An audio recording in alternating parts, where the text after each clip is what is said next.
Okay, let's just dive right in. You're a freshman, you're just getting your feet wet, and someone brings up the word resume. And I get it, your first thought is probably, but I haven't done anything yet. It's a super common feeling, but trust me, getting a head start on this now can open up doors to internships and jobs you didn't even know were on the table.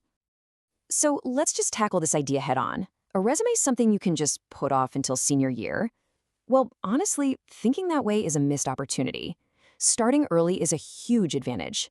It's not about having tons of experience, it's about learning how to show off the potential you already have right now. And this is the most important mindset shift you need to make. A resume is not just some boring, formal document. You have to think of it as your personal marketing tool. It's basically a one-page advertisement for you, designed to convince an employer that you've got the skills and the potential they're looking for. So where do we even begin? Well, like any great structure, a powerful resume is built on a solid blueprint. So let's break down the essential pieces you're going to need. Okay, here they are, the 6 key sections. You've got the basics, contact info and education. But then we get into the really important stuff we're going to focus on today.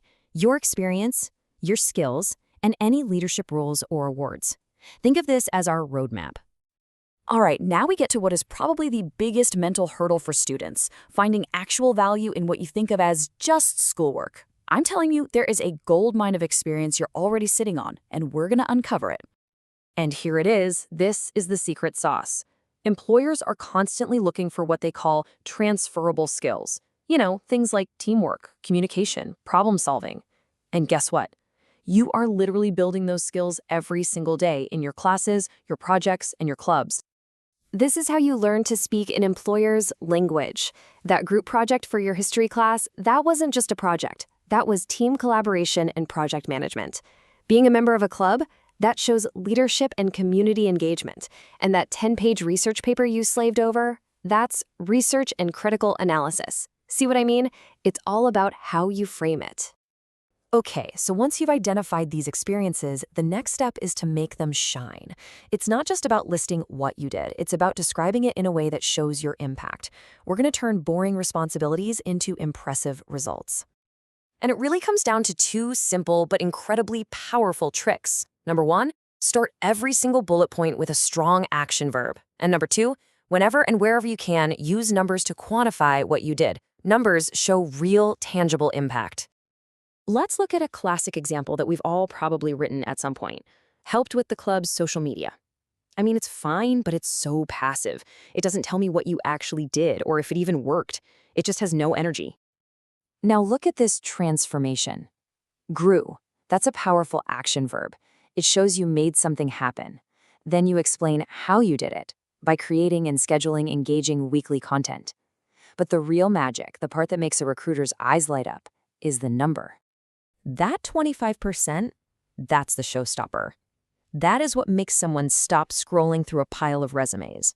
It's concrete, it's measurable, and it turns a vague task into a verifiable success story. That is what gets you the interview.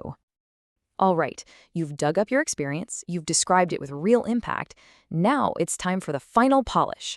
These are the little details that really signal that you're a professional and you take pride in your work. So here's your quick cheat sheet. For the do's, absolutely keep it to 1 page. Use a clean, simple font like Arial or Calibri, and use clear headings. For the don'ts, please, no unprofessional fonts.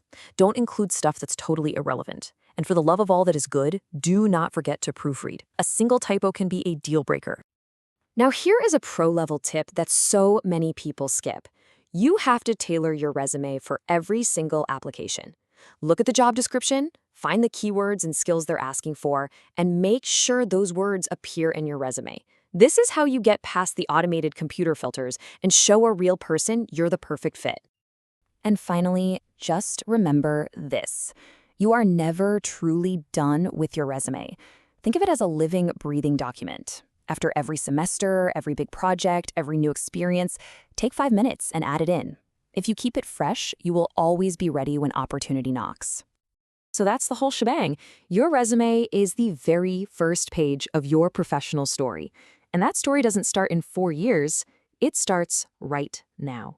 So the only question left is, what's your first page going to say?